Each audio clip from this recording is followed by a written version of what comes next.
Okay, colleagues, good afternoon and good morning. Welcome to this seminar. My name is Eric Choi from the Educational Development Center of the Hong Kong Polytechnic University.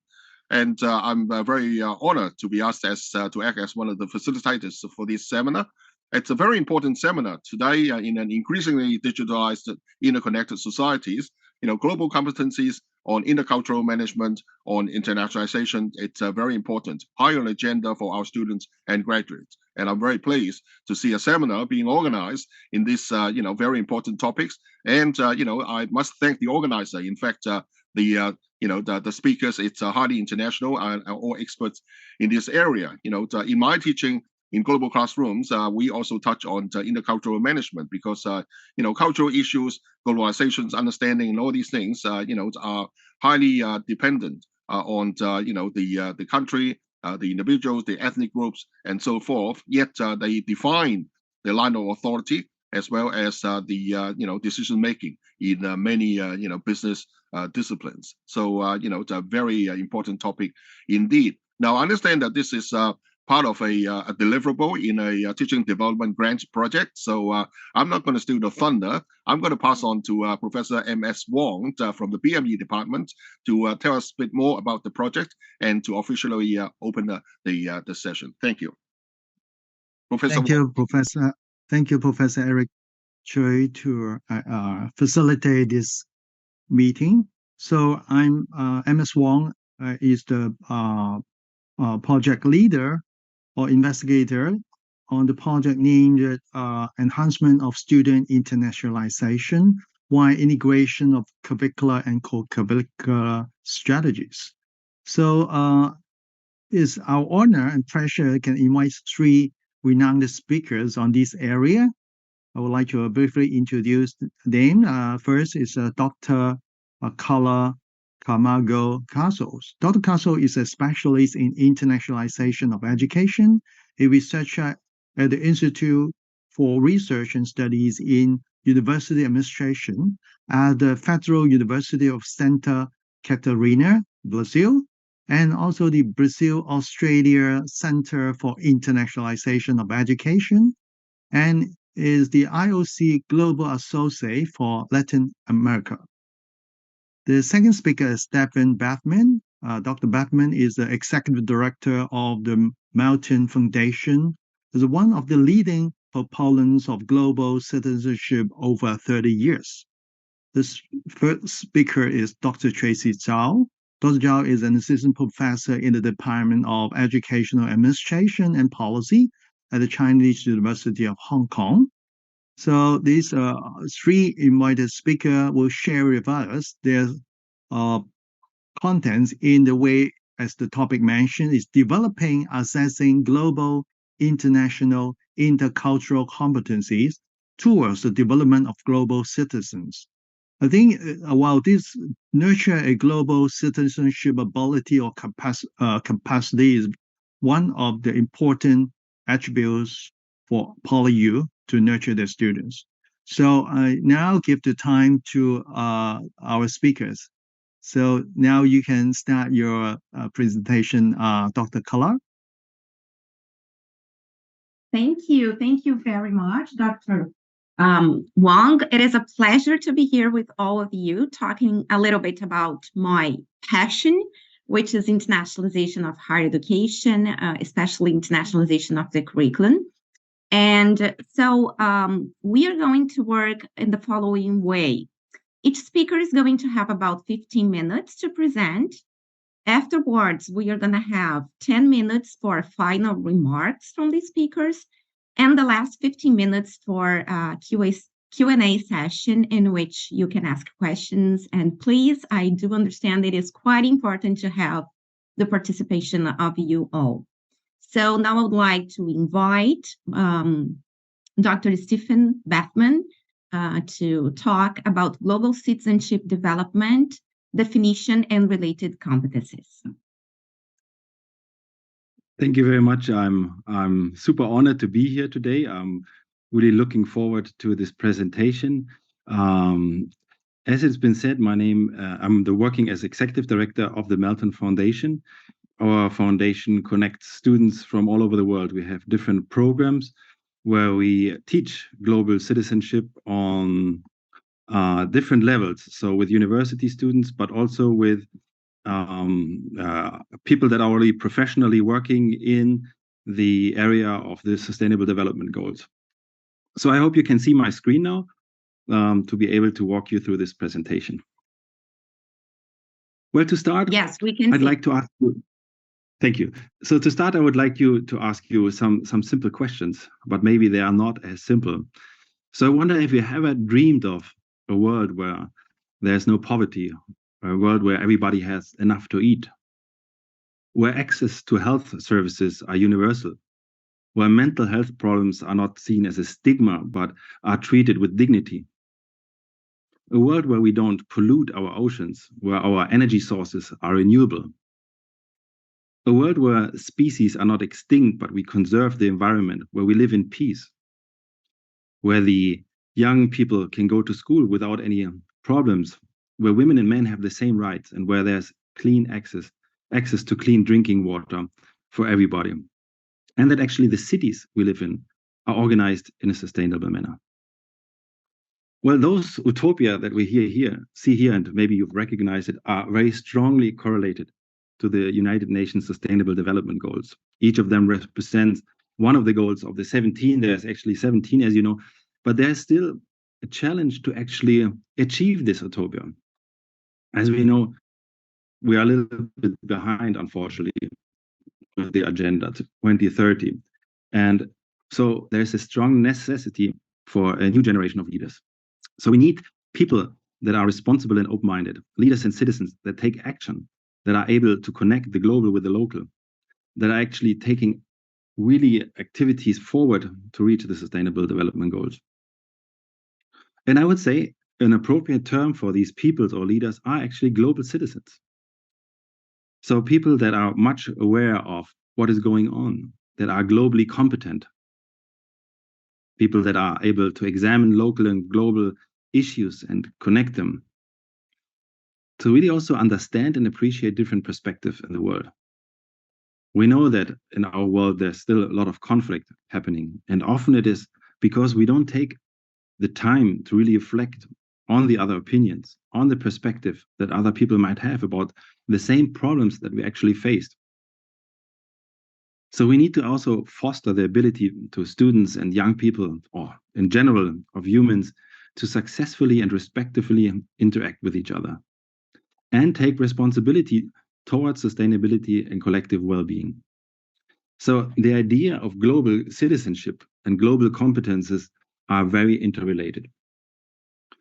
What we've been doing in the last years is that we looked at many different global citizen education frameworks. So we were analyzing how is the field, where are we standing? And we looked at different models to also develop one model that I will also shortly present, which we believe is a good approach for global citizenship education. So many of you might have seen this if you are in the field active. So this is the global competence model of the OECD. And what we here see is that they actually identified 4 interconnected dimensions.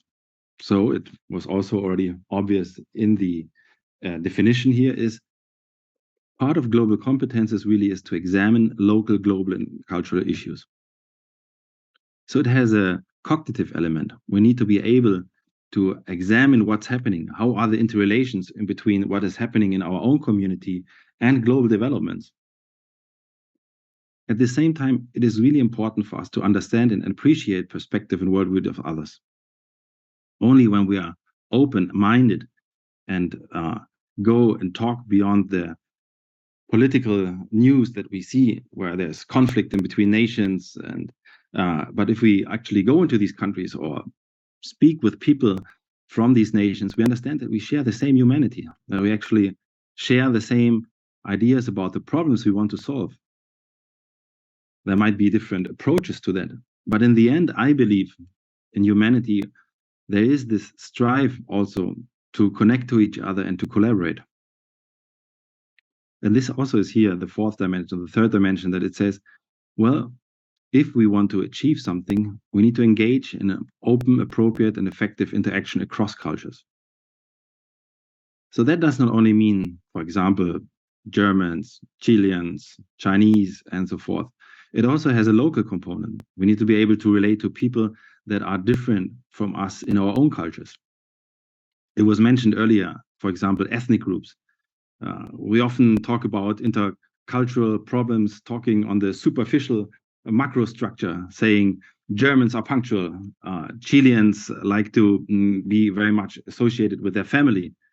But we also have to understand that these cultures are not homogeneous in themselves, that they also have their internal struggles, that they also have, for example, in Chile, where I live, there's a strong conflict in between the indigenous population that has been there before colonization that are asking for their rights now.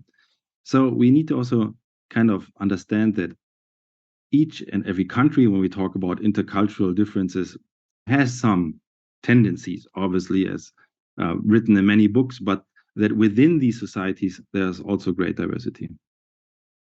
And last but not least, it is also important that this is also, each of these dimensions is important in itself, but it also is something means to an end. So when we are able to examine local and global issues better, when we appreciate other people's, when we engage in open discussion, this enables us actually to take more effective action for collective well-being and sustainable development.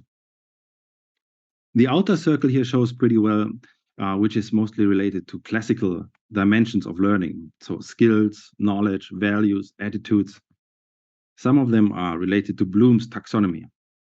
So the challenge here also is not just to describe these dimensions, but to also put learning objective behind them, to make them measurable, so we know what are actually the advancements of our students in these different dimensions.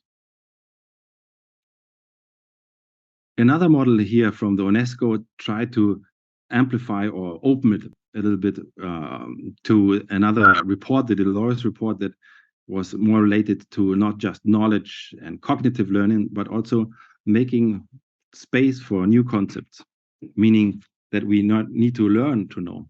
It is important for us just not to get all the media that we consume and just form opinions that are maybe on the top line of the newspaper, but also understanding to differentiate different sources of information.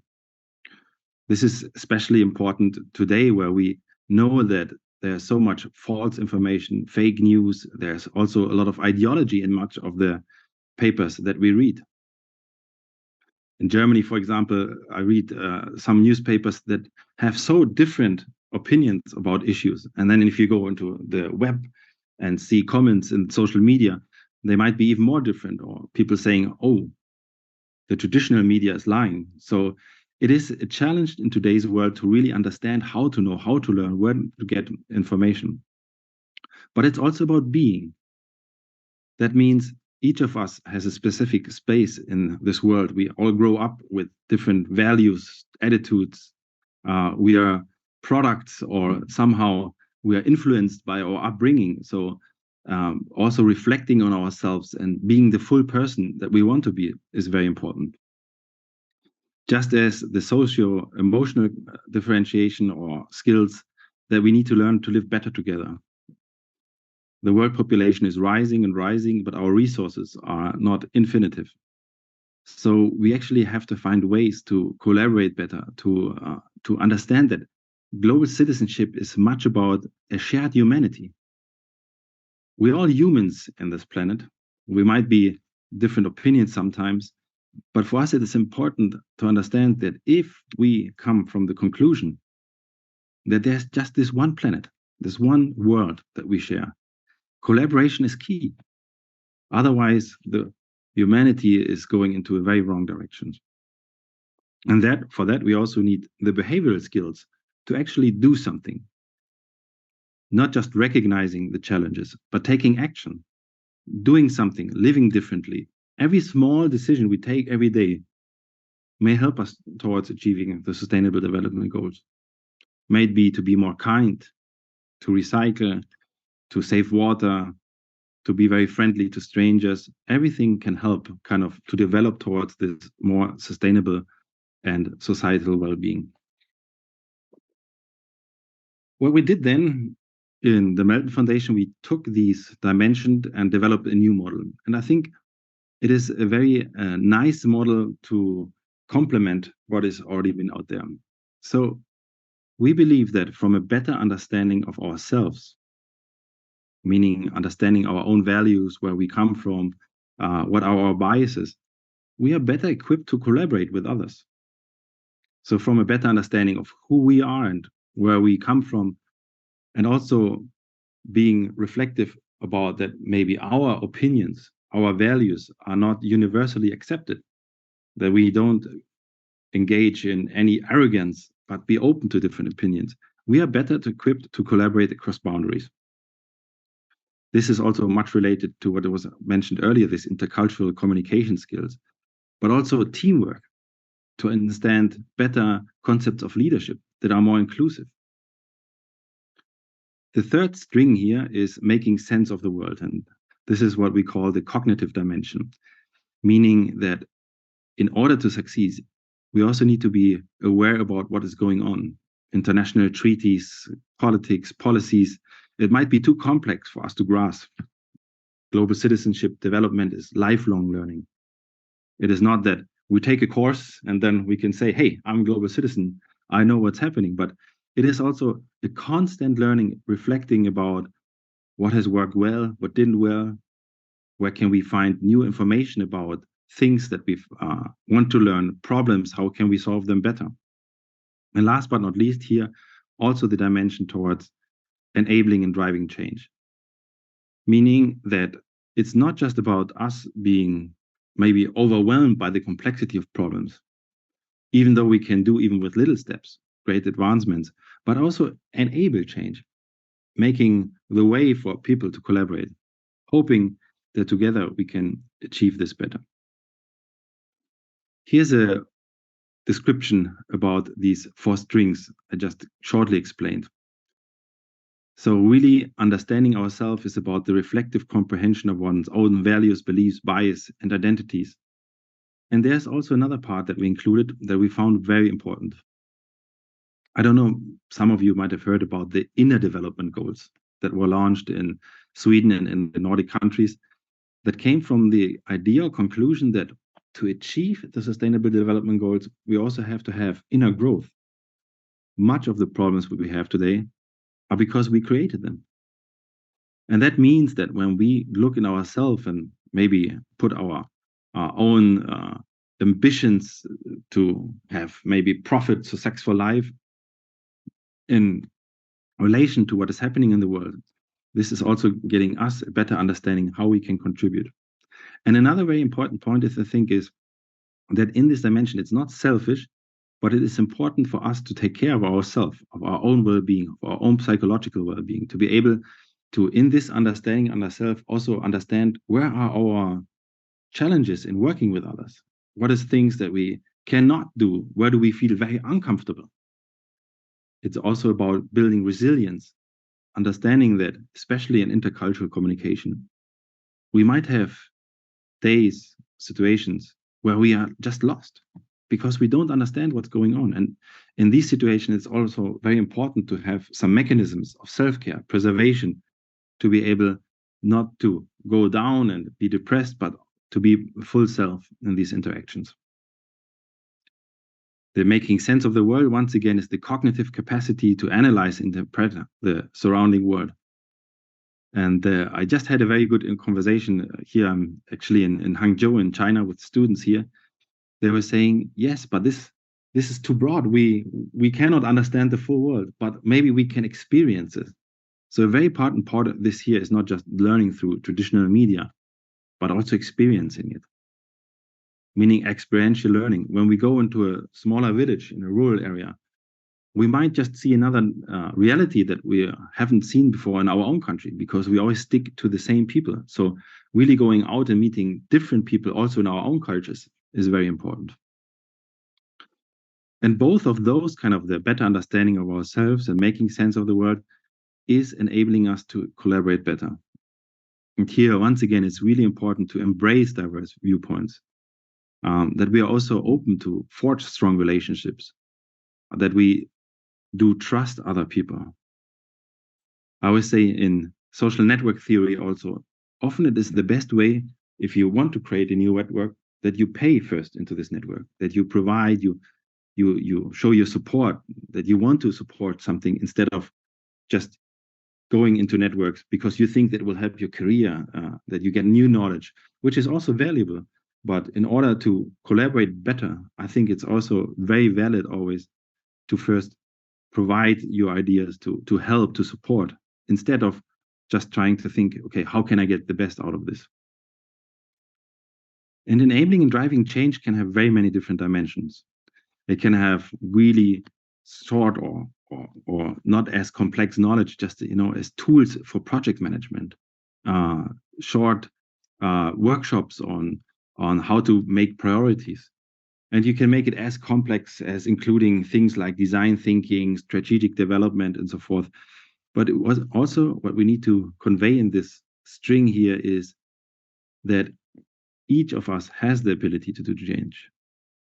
Today at the students, I ask them if they know Greta Thunberg in China, and they first know this young girl that changed the world by not going to school for many weeks and months. So also understanding that even though the problems that we see might be overwhelming, with social media, with campaigns, with influencing, we have the ability to do something in the small world where we are just, about daily behavior, but also in the larger context, finding followers, finding people that support us. Those strings here, and I apologize, we are still with the graphic designer to make this graphic more nicer, but what it really meant here is that, of course, you can go from the top to the bottom and say, okay, first understanding self, collaborating across boundaries, and so, but they're really interlaced, interwoven strings. They come together, and global citizenship is not taught just in one way. To the right side here, what is meant here is that global citizenship, how you combine these different strings, how you weave them together, new patterns will emerge. And these patterns can be very different in terms of color and strings and so forth. So global citizenship really is something that can have very different representations and patterns, also much depending on the context that it's taught. We cannot think that all the students have the same knowledge, prior knowledge. We cannot say that every classroom has the same ability to access the information that we have. So we really have to adapt our teachings also to the circumstances, to the context that we are in. And for that, I really believe that lots of experiential learning is necessary. It is important to teach these things in classical settings at the universities. But in higher education, as we know it in most countries, is that we have faculties, we have courses like economics, medicine, and so forth. We also might have some first courses on intercultural communication. But what is still kind of missing is trying to integrate these learnings, this global citizenship, across different disciplines. So one way, for example, can be that in physics, we talk about problems of climate change and how to make more effective machines that are sources of energy.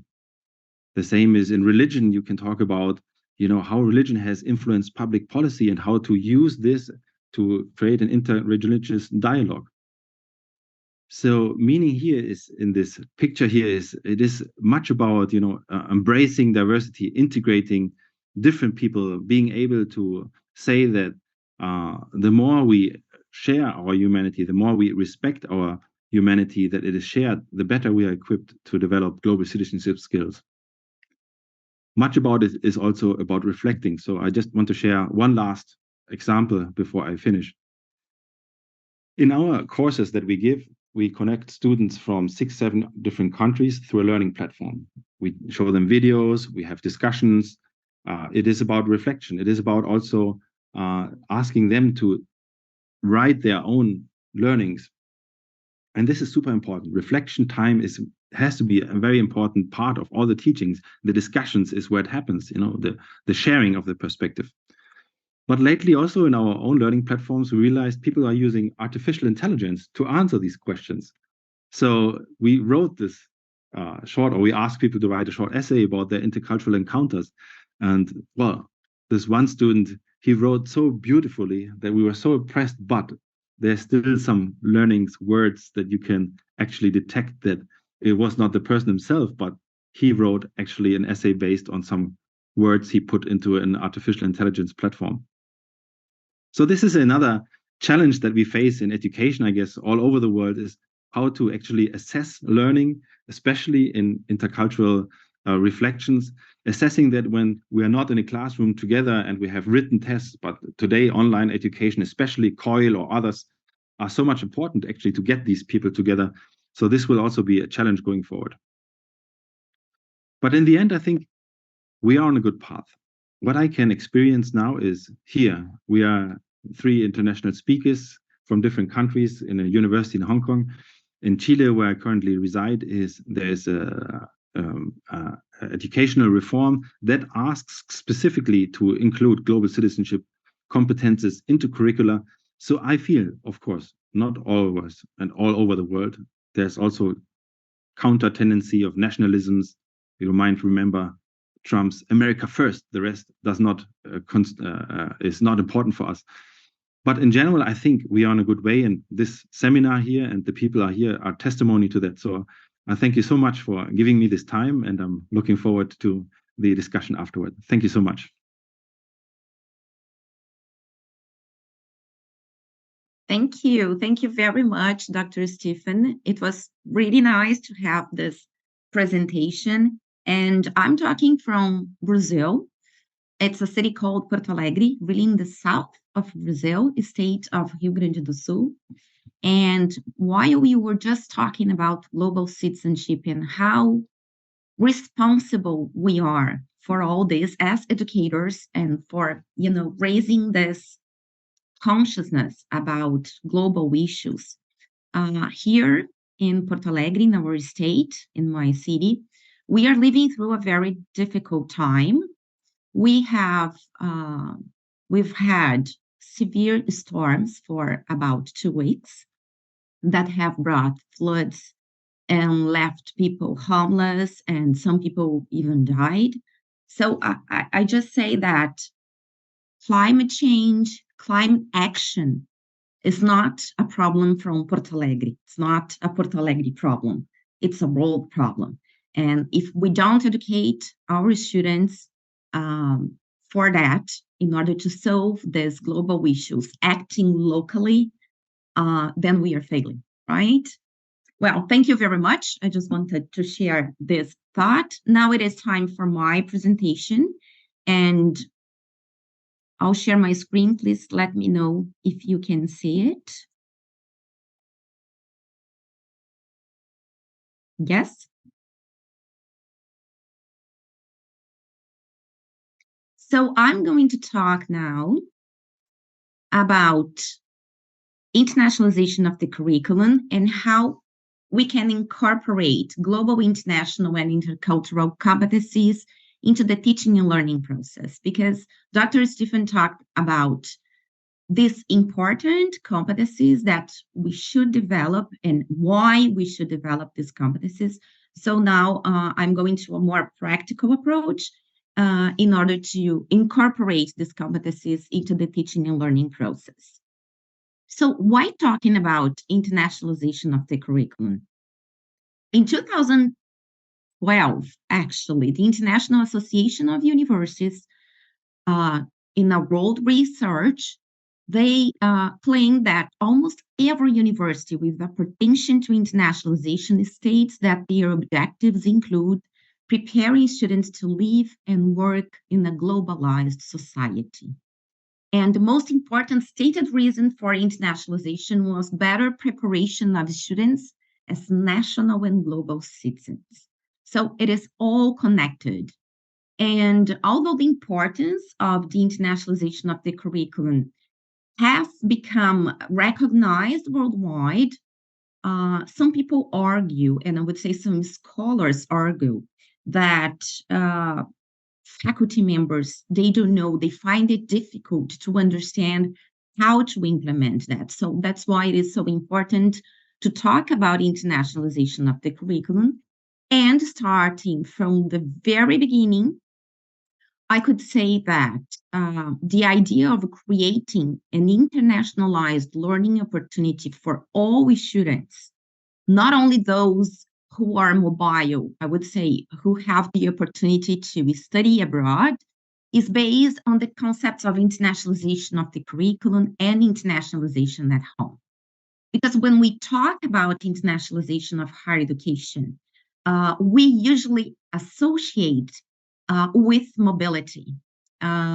But the main point is that worldwide, I would say here in Latin America, less than 3% of our students have the opportunity to study abroad, to have this mobility opportunity. And if this is the only chance, if mobility is the only chance that these students have to develop intercultural perspectives, intercultural competencies, global perspectives, international perspectives, then the other 97% that don't have the chance to study abroad, they are not going to develop these competencies that are so important and required nowadays, not only from our global society in which we live in, but also when we talk about employability. So internationalization of the curriculum and internationalization at home, they have this purpose of providing all students the opportunity to develop these important competencies. So some important starting points, the concepts of internationalization of the curriculum, which is the incorporation of international, intercultural, and global dimensions into the content of the curriculum, as well as the learning outcomes, assessment, teaching methods, and support services of a program of study. This definition was elaborated by Professor Betty Lisk, who is a scholar and internationally recognized researcher on the theme. And then we have also internationalization at home, which is the purposeful integration of international and intercultural dimensions into the formal and informal curriculum for all students, but now within domestic learning environments.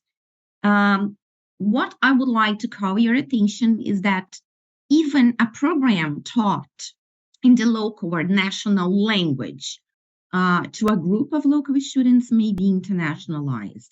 And now we do have tools, I mean, like internet and all that, in order to develop these competencies and make students integrate somehow and connect with other cultures. So the internationalized curriculum is a product that will engage students with internationally informed research and cultural and linguistic diversity. It is important to mention that it is intentional. So purposefully, we are going to develop international and intercultural perspectives in our students. So the difference between internationalization of the curriculum and the internationalized curriculum is that internationalization of the curriculum is the process in order to develop the product. That's the end, the internationalized curriculum. And in an internationalized curriculum, intercultural and global competencies, they are going to be articulated. They are going to be embedded into the teaching and learning plan and in the assessment as well. So this is all connected. And once we have all these competencies written in our curriculum, in our studies, plan of studies, then we have this commitment to develop these competencies and to propose actually activities and projects to make our students develop that. So when we talk about curriculum, that's quite important to mention that we should call and listen to different actors in this scenario. And because the intercultural, international, and global dimensions of the content that will be covered in the curriculum, and here I mean formal and informal curriculum as well. They are part of the disciplinary or the profession. So we should call and listen to these different actors, higher education leaders, for example, industry that is going to provide us some feedback in terms of employability, but also because now our society not only requires the development of technical competencies, but also soft skills and other competencies that Dr. Stephen has just mentioned. Our graduates as well, lecturers and students. Because when we talk about curriculum, we have the formal curriculum, the one that is written, the informal curriculum, which is part of other activities that universities or higher education institutions provide students to develop their competencies. But we also have the hidden curriculum, in which we as professors, as lecturers, we decide what our students are going to study, how they are going to develop, what contents they are going to be exposed to, and references are chosen by us. So that's why it is quite important to have this connection and work collaboratively to make sense for the students in order to develop their competencies. So some guiding questions when we talk about global, international, and intercultural competencies at the very beginning of this work is look into your program, your discipline, your course, and start asking how relevant are these competencies for the academic content? Which are the core elements of these perspectives in relation to the academic content? What is the international perspective on, for example, law, education, engineering, and why is this relevant? What type of future professionals are lecturers expected to educate? And how are these competencies relevant for future professionals in the area, for the content or for the discipline I'm responsible for? And how to identify elements of intercultural and global competencies that are specifically relevant for an academic discipline or profession. So this is the first brainstorm we should take into consideration in order to embed this global, international, and intercultural competencies in our curriculum. Some intercultural and global competencies are, for example, effectively communicate with people from other cultural backgrounds, and this is quite important. Work with multicultural teams, ability to think globally and consider problems in diverse perspectives, capacity to professionally make use of technical world-class patterns and practices, and this is connected to quality of education as well, and being engaged with global issues, what I've just mentioned now in terms of climate change and all that.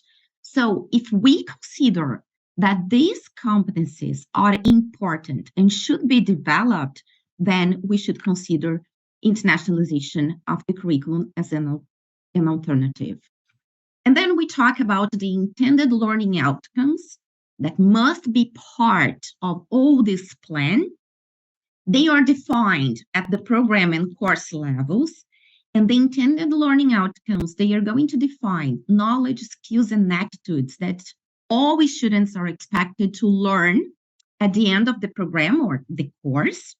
And of course, they are going to express what students will be able to do after completing their studies. I want to call your attention that the intended learning outcomes, they must be measurable, achievable, and accessible. And from that, we part to intended internationalized learning outcomes that are essential as the goal as a program or a course if you want to develop this international perspective and intercultural competency. So the key question is, what are these students expected to achieve? And then we have all the learning outcomes connected and linked from courses to the program and to the graduate attributes. So the graduate attributes, they are going to guide the whole learning outcomes that we are going to develop and propose the development through all this academic program. So we start from the graduate attributes, then we look into the program, and then we develop for each one of the courses that are part of this program. So they should be done in a way that these students, they must understand what they are going to do and how they are supposed to or expected to do. The learning outcomes, they must have this alignment. The intended internationalized learning outcomes, they are going to be clear to these students because they are going to be part of all the teaching planning and the assessment as well. So this interconnection must be clear for all the learning outcomes. Some examples that I would like to share with you when we talk about international perspectives of the content, for example. At the end of this course, some course, students should be able to describe the government system in, for example, Hong Kong, and identify similarities and differences in comparison with government systems in other Asian countries. You can see that this is an international learning outcome in which the students are supposed to have this clear international view of other government systems rather than from the country where he is. Another example, when we are looking into individual intercultural competency.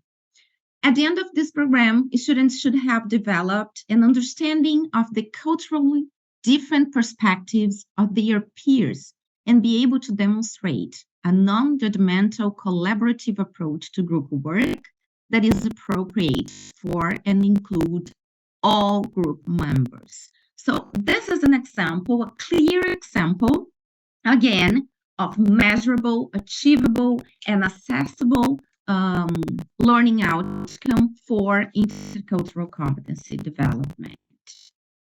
And last but not least, students' global awareness.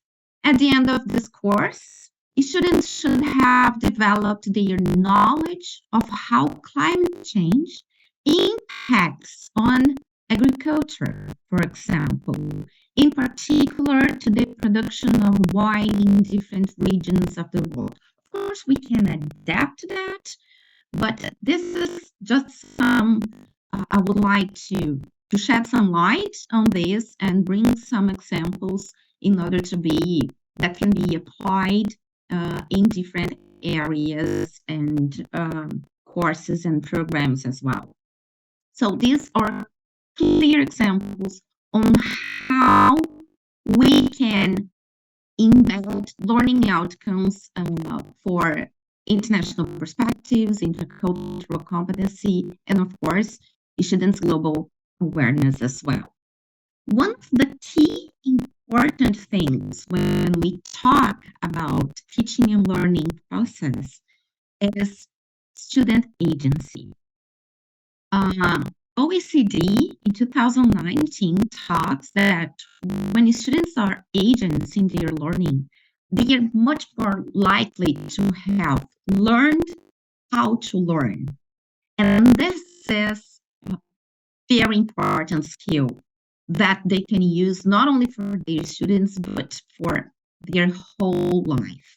So it is important to have this students' engagement because their role is quite important. When we as lecturers, we develop, we elaborate our curriculum or our teaching plan, we are doing only 15% of the whole, because the other 15% to complete this, the 100%, it is part of the student responsibility. So student agency is quite important in this context. And it is defined by OECD as the capacity to set a goal, reflect, and act responsibly to effect change. So it is about acting rather than being acted, shaping rather than being shaped, and making responsible decisions and choices rather than accepting those determined by others. And so it is important when we plan the learning outcomes to provide or to intentionally pose the engagement of students as co-creators of their own learning. And so the purpose of the learning activities and how they are connected to the international intended learning outcomes and to assessment. And it must be clear for the students what is expected of them in terms of participation and engagement as well. And of course, they should be given the time and the support to develop specific study skills for active learning and group work, and get to know each other socially and develop trust and mutual understanding. So I would say this is a pack that would provide the students the opportunity to, I wouldn't say in class, but in learning environments, develop international perspectives, global perspectives, and intercultural competencies. So this is diagram I would like to show you is that when we have the international learning outcomes explicit in the teaching learning, we commit to develop them, and we commit to plan teaching activities for their development. And of course, when we have this clear developed, we are going to plan the assessment as well. And then we are going to implement the activities and the assessment. And this is the circle that I believe it's quite important for programs and discipline, because then we have the assessment feedback. So in order to incorporate global, international, and intercultural competencies into the teaching and learning process, we have to, as the starting point, to plan explicitly in our teaching plan and to write it down and commit to develop that. This is the internationalization of the curriculum process. We have the program level and the discipline level. This is the cycle that, like the process that we believe we must do in order to have the product, which is the internationalized curriculum. So in the program level, we start with rethinking objectives of the program. Then we have the critical curriculum analysis.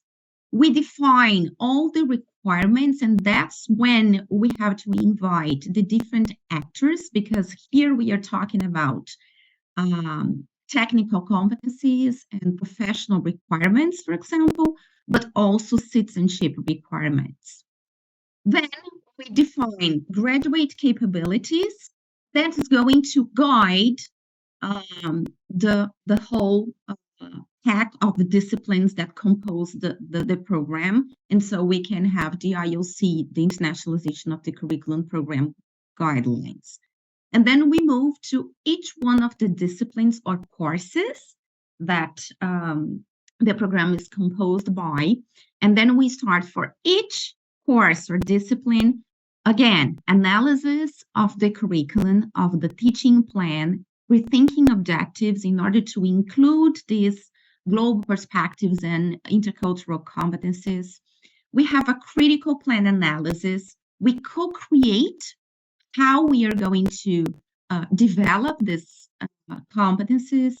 Then we design an action plan, the phase of implementation, and of course, assessment and review.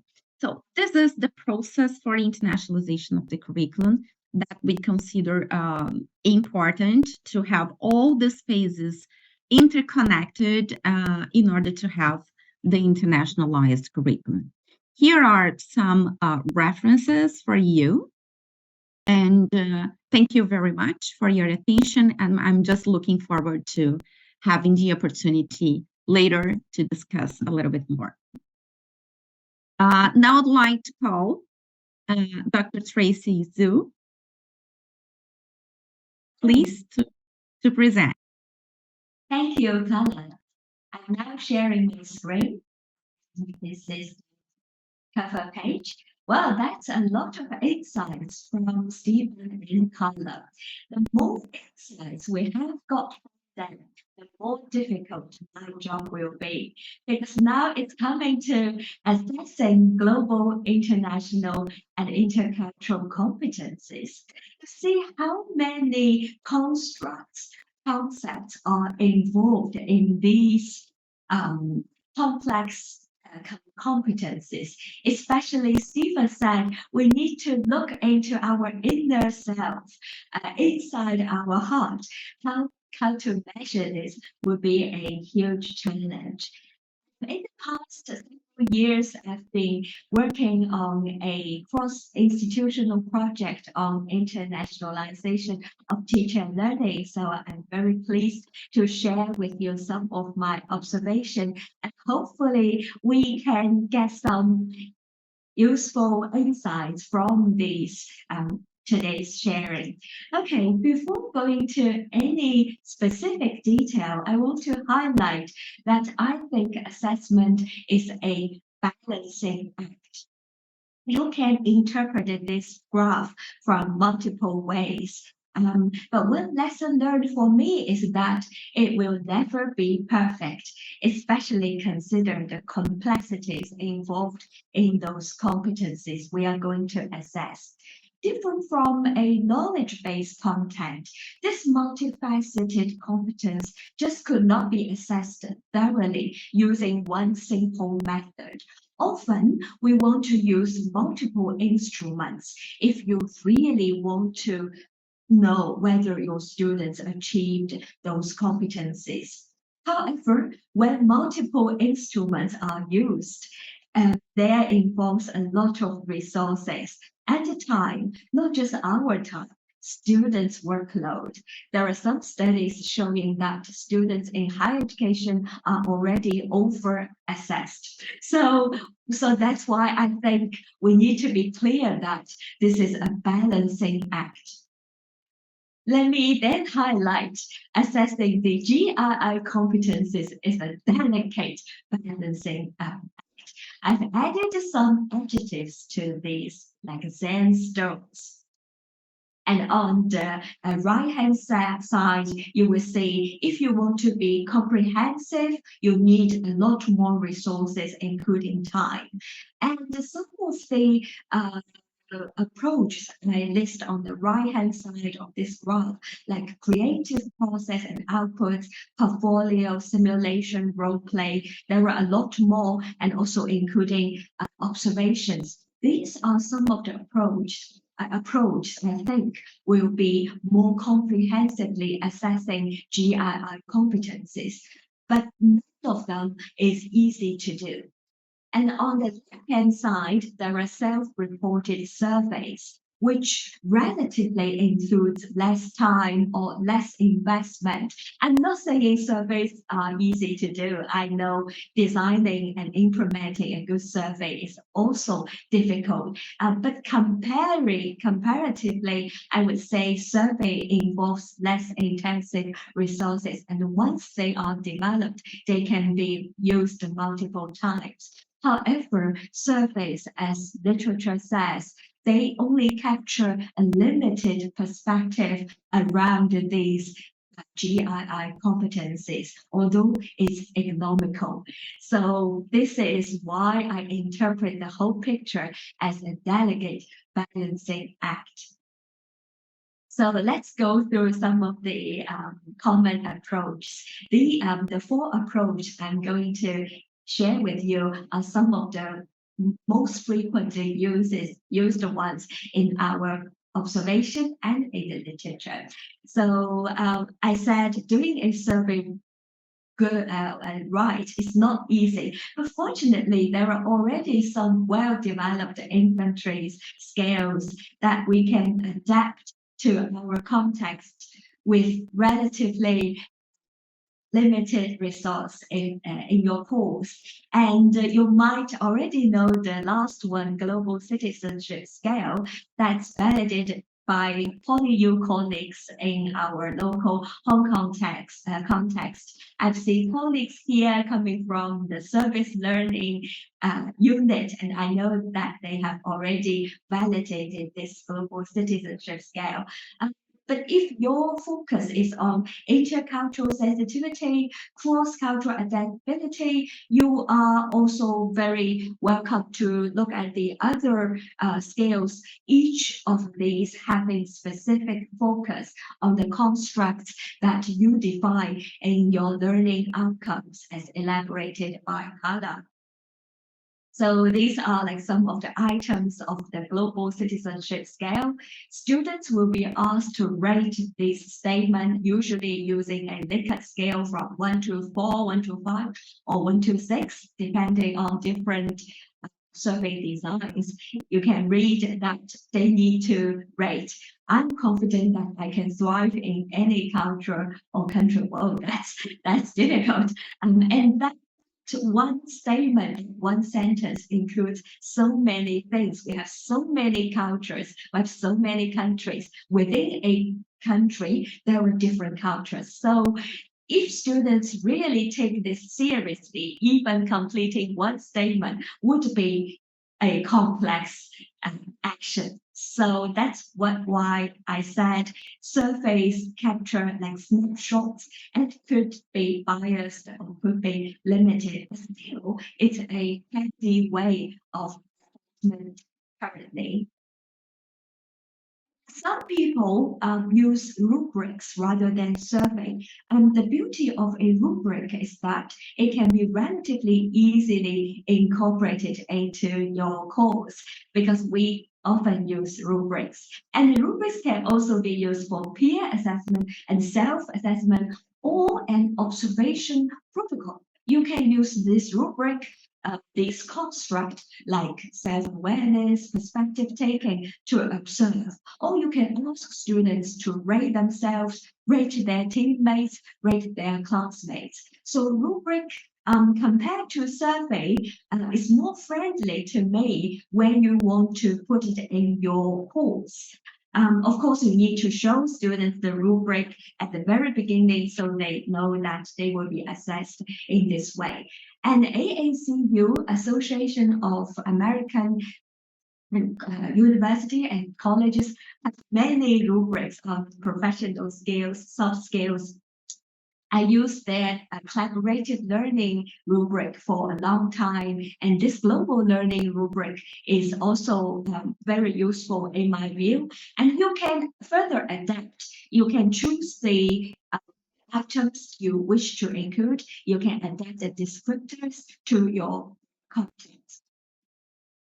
Okay, the second approach, analysis and fractions, so familiar, and they are so widely used at our teaching career and our teaching life. One day or another, we ask our students to write an essay or a reflection, and very handy. You can decide how long it should be. You can ask students to include photos, videos, other multimedia components. It can be open-ended, but you can provide some specific focus, asking them to reflect on a particular concept important to your course. And also aligned with your intended learning outcomes. And it can be formative, continuous in the course. It can be done at the end of the semester, like a summative final term paper format. It can be one of multiple. It works better with prompting questions and analyze. Ask yourself, have you read a piece of reflection from your students? I really like this program. It's wonderful. Full stop. So with some questions, you will get more insightful, more accurate reflections. And giving you an example from the literature, these two instructors use reflection intensively. So at the beginning of their course, it's an experiential learning course. Students need to do some projects outside campus.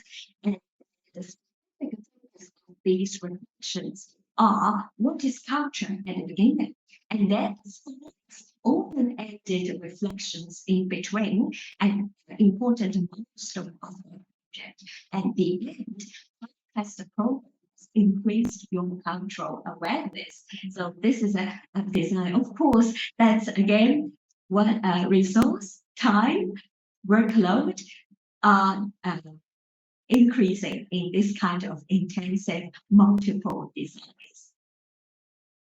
Approach 3, actually there are many approaches under approach 3, but there are just too many. So I grouped them into one category: creative processes and outputs. That could be portfolio, wiki page, simulation, role play, drama, and second life, a virtual environment. And I once went to Hong Kong PolyU, a workshop there. They use Challenge Hub to develop intercultural abilities. It's a game, it's an online game. And it's interesting and motivating to students. But it also has some conditions.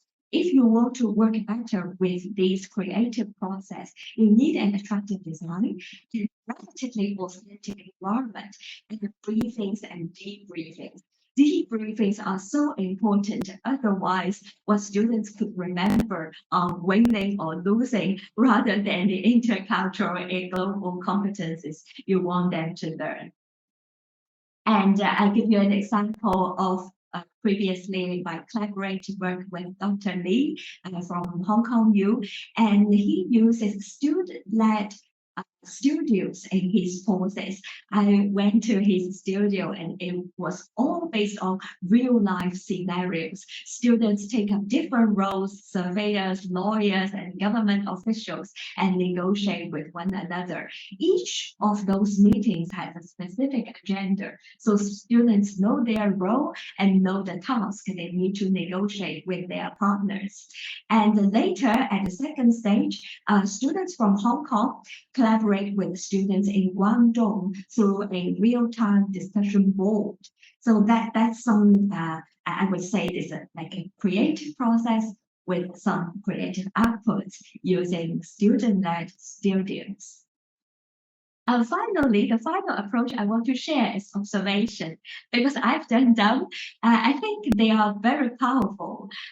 Although you can say observation is just about behaviors, you'll never be able to observe what's inside, but hours observation show something, show whether students can embrace different perspectives, whether they can talk to people from different backgrounds. And I found that observations are often conducted by educational researchers like me rather than the instructor, because when you are busy teaching, it's very difficult to observe. And you really need an observational protocol. So many things are happening in your classroom without a protocol, without some sort of guide. You don't know what you are observing probably. And of course, you can record it. I tried, but seeking consent is very challenging. And once you get consent, how to position your camera is also another topic that needs maybe half an hour discussion, maybe in a different occasion.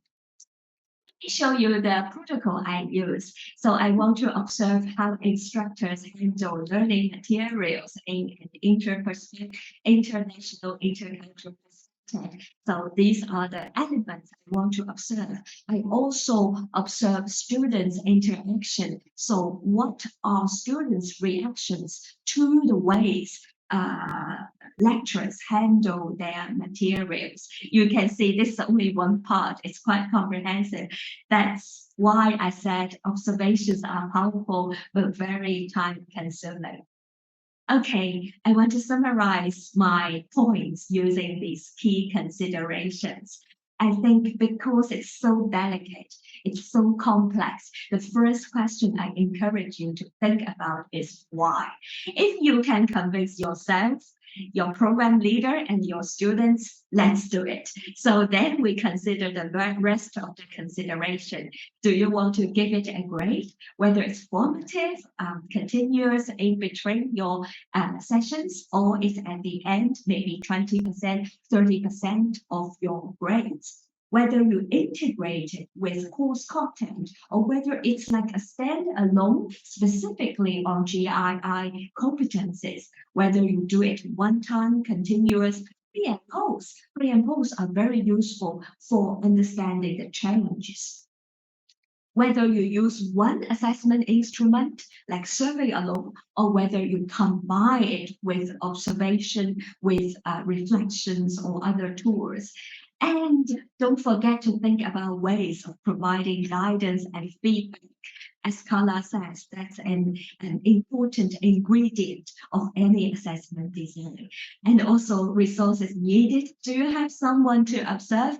Even you record your whole class, analyzing recordings. Oh my God, I think 1 hour recording requires 3 hours analysis. So a lot of manpower. Finally, a lot of ethical considerations. We need to get consent. We need to manage conflict of interest if you are using your own classroom for this assessment and observation. Later, you might want to publish your findings, and that's some conflict of interest issues to consider.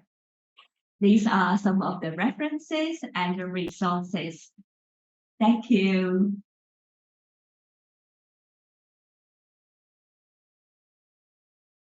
Thank you. Thank you very much, Dr. Tracy.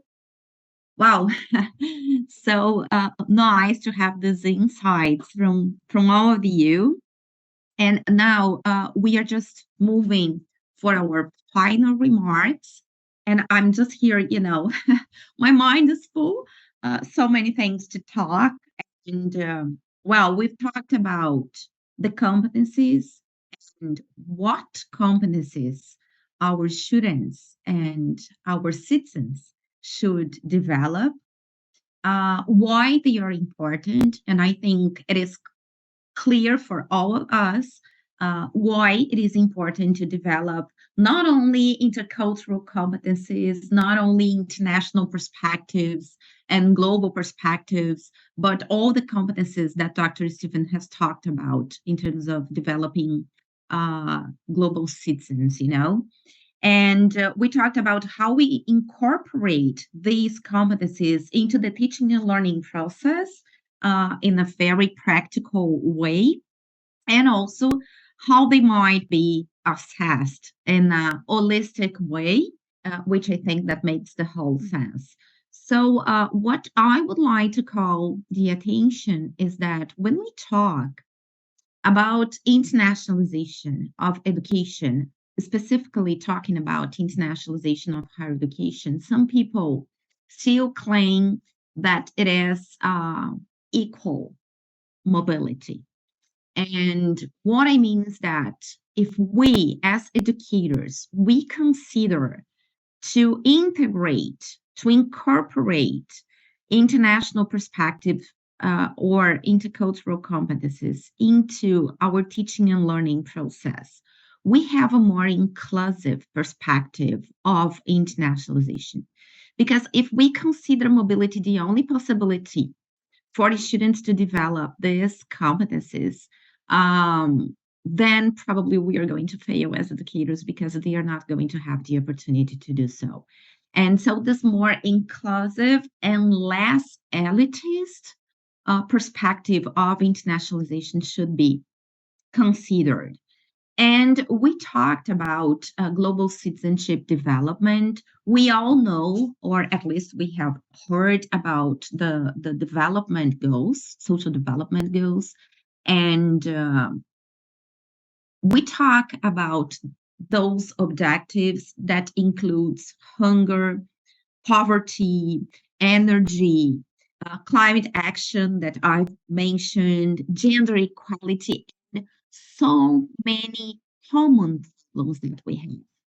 Despite culture, country, where we live, these are global issues that must be addressed, and it is our responsibility to solve them, or at least try to solve them and try to equip our students in order to be able to solve them.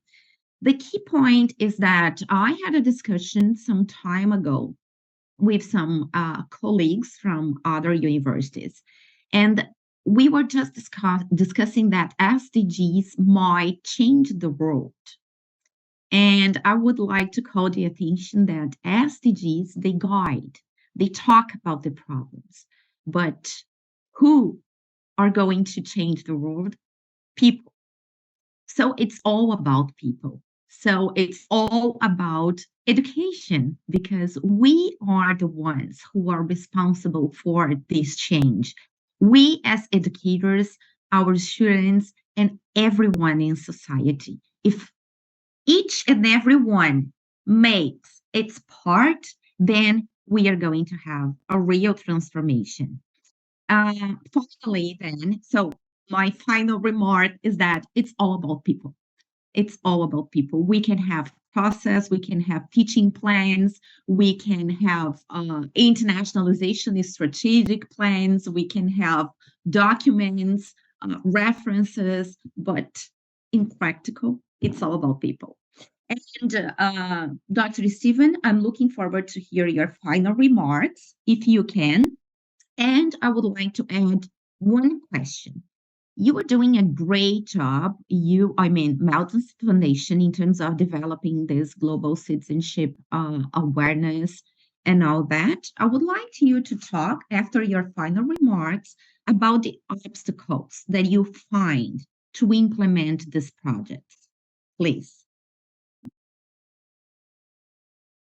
Thank you very much. And I feel like you said so good closing remarks that it's difficult to add something, because I feel we kind of really have a shared understanding about this global citizen education and the ends that it's supposed to have.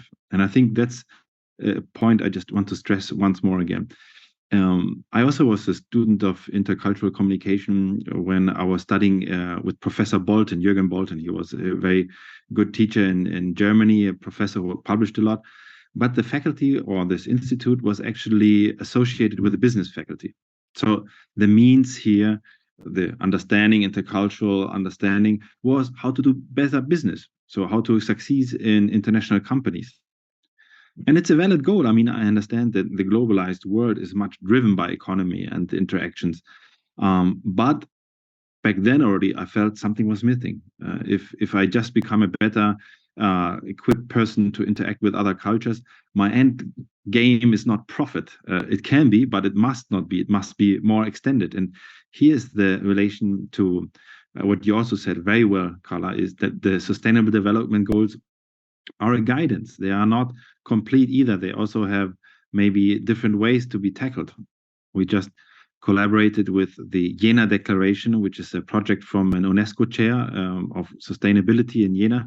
And the Professor Wellen, he's making the point that there's also very cultural differences in actually trying to implement the SDGs. So we cannot have a top-down approach where we say, okay, education has to be reformed for younger school children in this and this and this way, or recycling has to be done in this and this and this way. So we need to be able also to come from the bottom up to understand what are the local circumstances, what are the traditions, what are the values that go into solving these problems.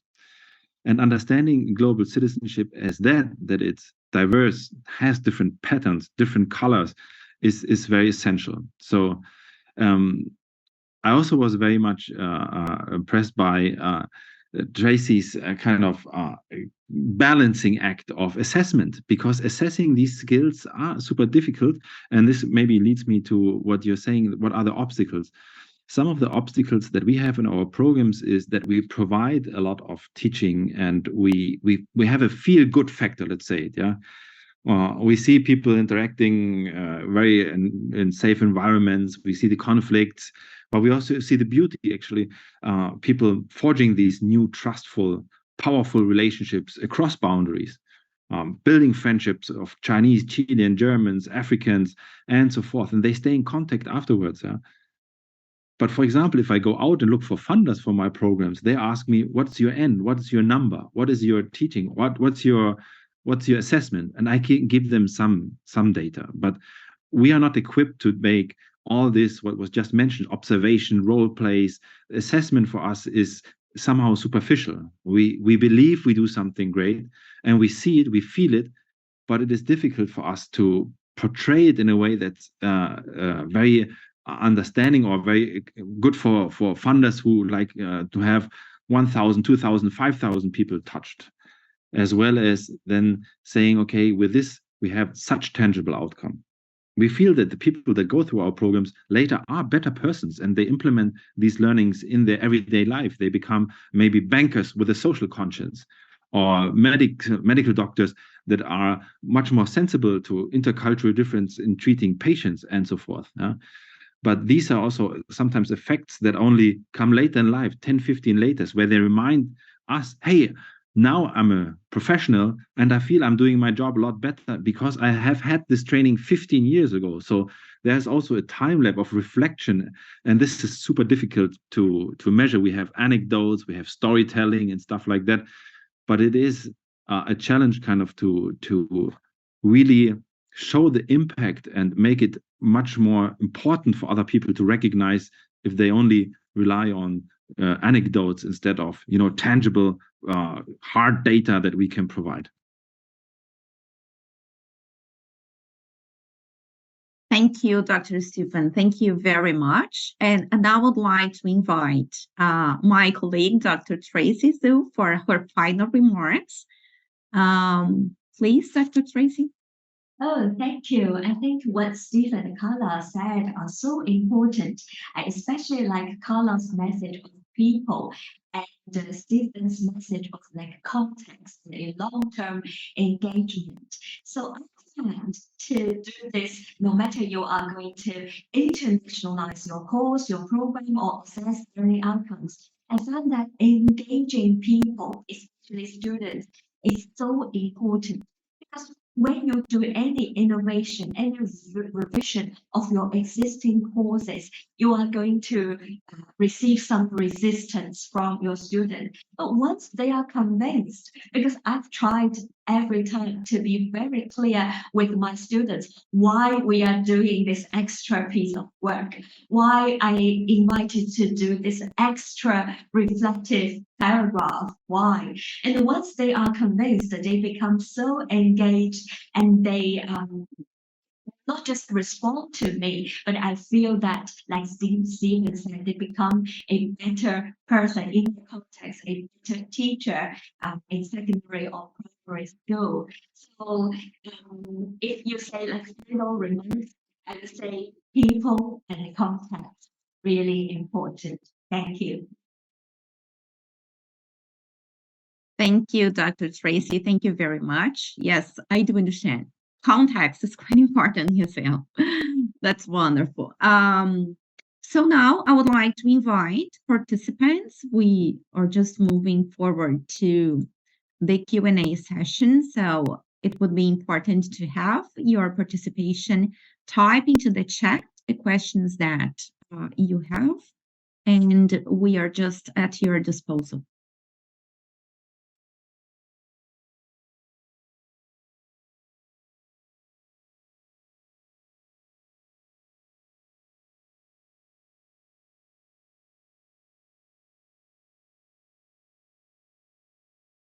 We do have, I think it's a question here from, I cannot say the name, but it's here. The world global has become dirty. For some example, Trump, etc., all rail against globalists. And the new world order of globalization, global government, and global citizens. Is it time for new, less divisive words?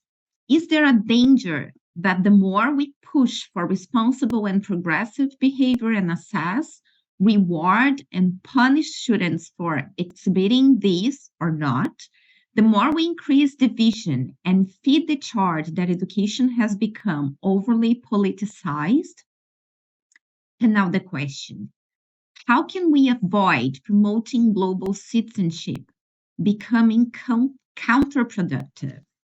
I would like to ask Dr. Stephen to approach that. This is a challenge that we see as well. It is quite interesting. For example, in Latin America, there's also from the UNESCO a network about Ciudadanos Mundial. So they don't take the word global, they changed it to mundial, which has a same kind of idea.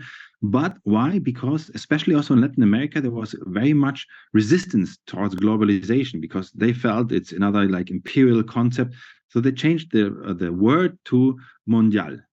And then again, we have, as mentioned, these counter movements of nationalism, especially from the Republican Party in the United States, but also in Germany, we have a rise. Just today, the newspaper in a southeastern state of Brandenburg, 30% of the far-right National Party in the polls.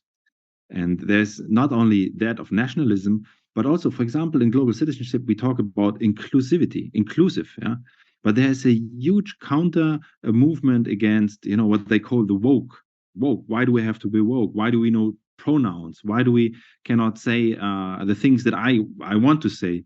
You might have also been aware of DeSantis in Florida, who wants to change the curriculum to also mention the positive sides of slavery, saying, hey, but the Africans, when we brought them, they also learned something. Yeah. So global citizenship is a very political concept. And my opinion is, might not be shared, is that we still need to push it forward. There is resistance, but when we explain what it means, that it is inclusive of different perspectives, that it has different patterns, that it's not a universal moral concept that prescribes how everybody should be, but that it's based on collaboration and so forth. I think that's the kind of work we have to continue be doing, even though there's difficulties with the word. Just when I talk with lawyers or people from the political science, they focus not so much on the global, but on the citizenship. So they're asking, so everybody should have the same passport, or should everybody be able to move around freely and migrate? So these questions come, but addressing these questions, talking, conversing, I think that's especially our task here. But being open to that, not saying you have to be inclusive, you have to be equitable, you have to be sustainable, and so forth. But my approach to it is be inviting, reflecting, without kind of being very aggressive in this, because then it also, people shut down if you tell them, hey, why are you so ignorant, and so forth. So it is a huge problem. It is an ongoing challenge. And I hope we as educators go also out of the ivy tower, because much of the resistance is not in university students, but maybe with people that are coming from, not always, but often from less educated backgrounds, or from very strong tradition-based and religion, conservatism, and so forth. Thank you, Dr. Stephen. Let me also take over with the Q&A. But before that, I have something to share with everybody as well. And I've been also trying a form of global classroom, which I consider to be a kind of integrating internationalization of the curriculum and internationalization at home. And the concept works by, I lead the local class, but for specific classes, I actually, fuse, F-U-S-E, combine the class virtually with a class from a foreign institution. I've done it with European, American, and South African universities for selective classes. Not only, simultaneous, synchronous lectures, but also to create a common bulletin board so that my students and students from the third-party institution participate, share, and co-learn together in the bulletin board of various topics as well. I find it to be very effective. I've taken it further in the recent years, and that is, setting common assignments. That's one example. Another one is PolyU authoring the content in terms of recording case study videos, and students from the foreign institution replay these videos and cast their judgment and identify the different perspectives from an Asian and, for example, contrasting a European perspective. I've yet to try to make the most ambitious thing, which is combining an integrated project team where PolyU students and students from a third-party university must form a project team together and then tackle a common project and delivering the deliverables. That would be quite ambitious, and I'm planning for it. But so far, so good, and I've been receiving very good feedback from the students and also from the foreign teacher. This is MS. I would like to echo some comments or use the terminology like global, international, intercultural, or interdisciplinary approaches. Well, to me, we may not need to focus too much on the terminologies. Actually, it's a process to understand, to accept diversity, and let people can able to work together. I think this is major things rather than the terminologies. I also see that this Dr. Stephen mentioned that the 4 elements: knowledge, skills, value, attitudes. I think, well, normally in our curriculum, we decide to teach a student knowledge and skills. We seldom nurture student value and attitude. So I think when we think about a new curriculum design, we need to think about how to nurture the student's value, their attitudes. I noticed Dr. Stephen Chen have the comment written down in the Q&A section. I think I echo with him that we need to put the student into a real scenario, real situations, real world to let them experience, rather than sit in the classroom to say, well, we need to have an internationalization, we need to work together with others, and let the student experience the real world, especially the poor environment is not as ideal as I like in Hong Kong. So that, well, yeah, we can think about. I also learned that PolyU also have a policy to let the student have at least one chance of local learning experiences, but need not to be rich countries. The poor country is even better. Okay. Yeah, would like to see others' comments and questions. Yeah, I give the time back to Eric. Thank you. Thank you, Professor Wong. And on that special note that he just mentioned, right now, PolyU colleagues, just to remind you that university has offered, opportunities for students to apply for non-local study. So there is subsidy that they can apply to support their studies in a non-local location. So please remind your student and encourage your students to apply. Now we're edging into the final few minutes of the seminar. So your last chance to ask questions. Either raise your hand so that you can beam your signal to the rest of the room, or you can type your questions in the chat box.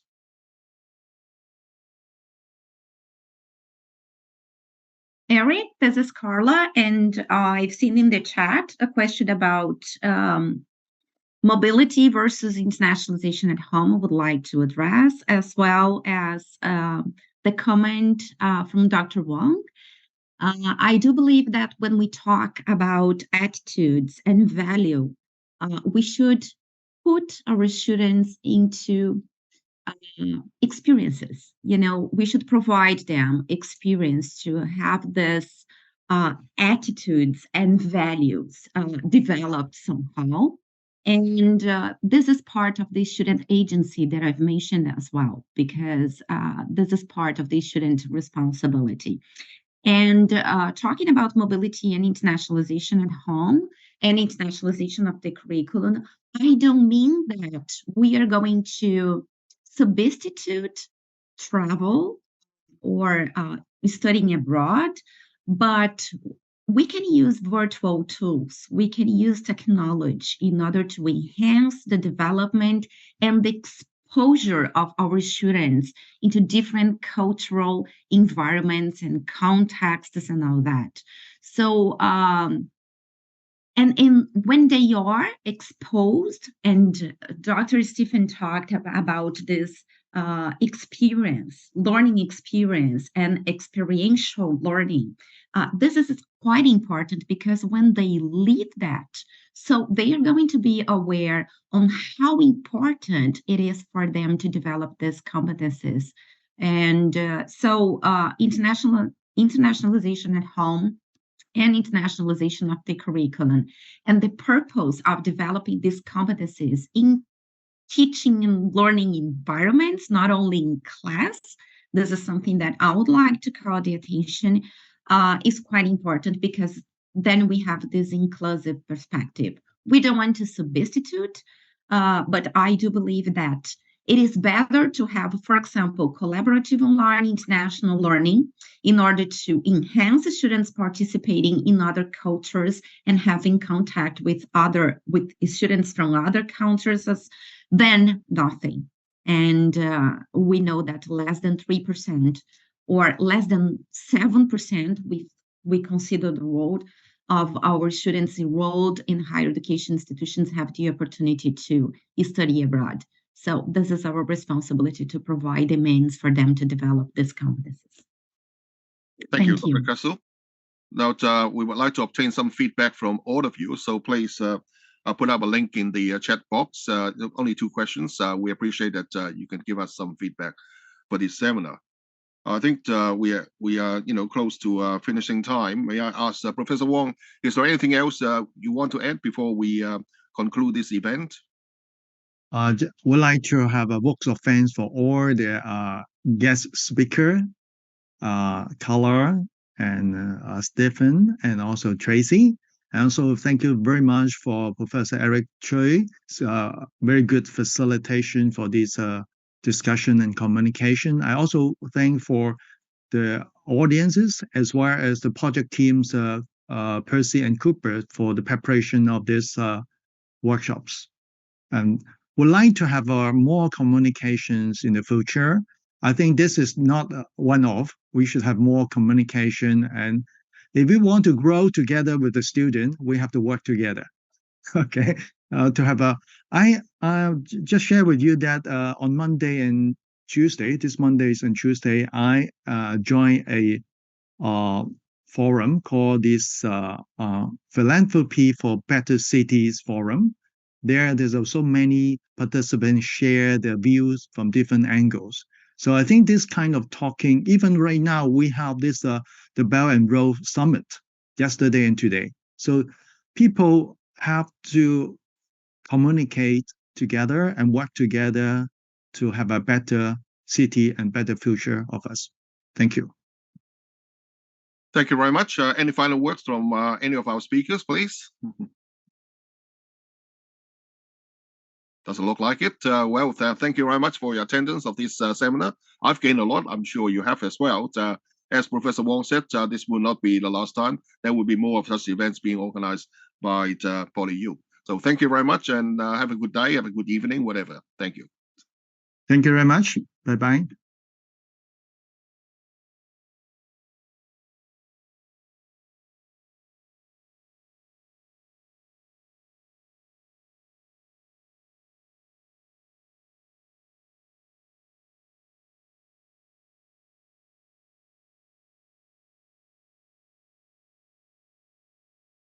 I just wish to say thank you. I see Carla and Dr. Wong are here, so yeah. Thank you so much.